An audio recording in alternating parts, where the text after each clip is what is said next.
जय हिंद। एक नए एपिसोड में आपका स्वागत है। जैसा कि कल या परसों हमने आपको डिफेंस न्यूज़ के वीडियो में बताया था कि कैसे रशिया भारत की मदद करना चाहता है और भारत की मदद वो एयर डिफेंस नेटवर्क को विकसित करने में करना चाहता है, जिसके अंतर्गत रशिया अपने बहुत सारे एडवांस रेडार सिस्टम और दूसरे जो surface to air missile system है वो भारत को ऑफर करने के लिए रेडी है। लेकिन इसी क्रम में एक सवाल उस समय काफी ज्यादा गूंज रहा था और वो ये था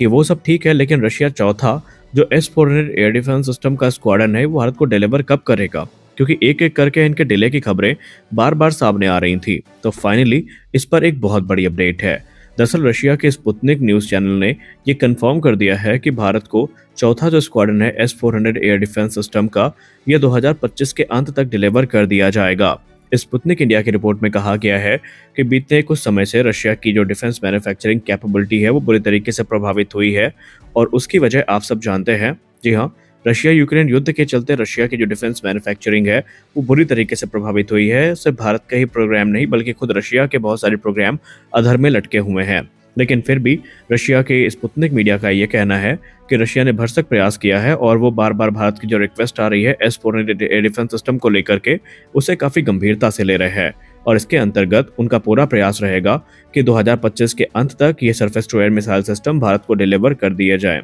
S-400 ट्रायम्फ, जिसको NATO reporting name SA-21 Growler भी दिया गया है, ये दुनिया के सबसे खतरनाक एयर डिफेंस सिस्टम में गिने जाते हैं और इनकी कैपेबिलिटी ये है कि ये 400 किलोमीटर की दूरी तक जो ड्रोन्स हैं, बैलिस्टिक मिसाइल्स हैं, क्रूज मिसाइल्स हैं, फाइटर जेट्स हैं, उनको टारगेट कर सकते हैं और बाकायदा ये अब कॉम्बैट प्रूवन भी हो चुके हैं। और अगर हम रशियन मीडिया सोर्सेस की बात माने तो इन्होंने जो लॉन्गेस्ट किल किया है वो यूक्रेन के एक एयरक्राफ्ट के अगेंस्ट किया है। शायद वो एयरक्राफ्ट MiG-29 ही था जिसके अगेंस्ट ये किल रजिस्टर किया गया है, जहां पर बताया जा रहा था कि 350 किलोमीटर से ज़्यादा दूरी पर ये जो किल है वो रजिस्टर किया गया था। खैर, इसको वैलिडेट करने के लिए कोई पुख्ता रिपोर्ट तो सामने नहीं आई, लेकिन रशियन जो टेलीग्राम चैनल है मीडिया के उसमें बहुत सारे वीडियोस सामने आए थे जहां पर इस क्लेम को वहां पर सत्यापित करने का प्रयास किया गया था। लेकिन अगर हम भारत के परिप्रेक्ष्य से बात करें तो भारत ने वर्ष 2018 में रूस के साथ एक एग्रीमेंट साइन किया था जहां पर भारत ने S-400 एयर डिफेंस सिस्टम को खरीदा था और इसकी 5 स्क्वाडन जो है भारत ने ऑर्डर करी थी, जो कि $5.43 बिलियन की लागत पर थी।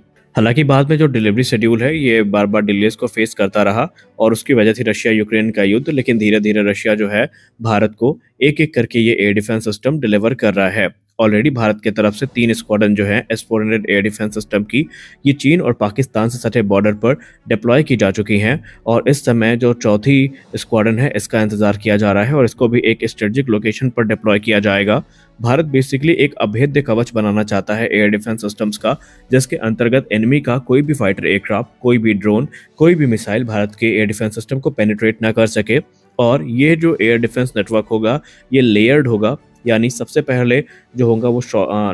लॉन्ग रेंज के एयर डिफेंस सिस्टम होंगे, फिर medium range air defence system होंगे, फिर short range air defence system होंगे। और इसी क्रम में जो लेयर है एक, उसको वहाँ पर फॉर्म किया जाएगा कि मान लीजिए अगर एक लेयर ब्रीच भी हो जाती है तो बाकी की जो 2 लेयर हैं वो हमें सुरक्षित कवर जो है वो प्रदान कर सकें। इसके अंतर्गत सिर्फ S-400 एयर डिफेंस सिस्टम ही नहीं बल्कि देसी S-400 भी विकसित हो रहा है, जो कि प्रोजेक्ट कुश के अंतर्गत किया जा रहा है, जहां पर एक्स्ट्रा लॉन्ग रेंज की, मीडियम रेंज की और शॉर्ट रेंज के जो मिसाइल सिस्टम है वो तैयार किए जा रहे हैं। और हाल ही में आप सब कैसे भूल सकते हैं कि आकाश NG के जो ट्रायल्स हैं वो भी सक्सेसफुली पूरे किए जा चुके हैं और very short range air defence system ने अभी हाल ही में लगातार 3 सक्सेसफुल ट्रायल कंप्लीट किए हैं और अब वो डिप्लॉयमेंट के लिए ऑलमोस्ट रेडी हैं। यहाँ पर मैसेज क्लियर है कि भारत एक अभेद्य सुरक्षा कवच से खुद को ढकना चाहता है ताकि एनिमी की कोई भी जो गलत हरकत है, गलत मंशा है, वो सफल ना हो सके। तो आज के इस वीडियो में बस इतना ही। मिलते हैं अगले वीडियो में, तब तक के लिए जय हिंद।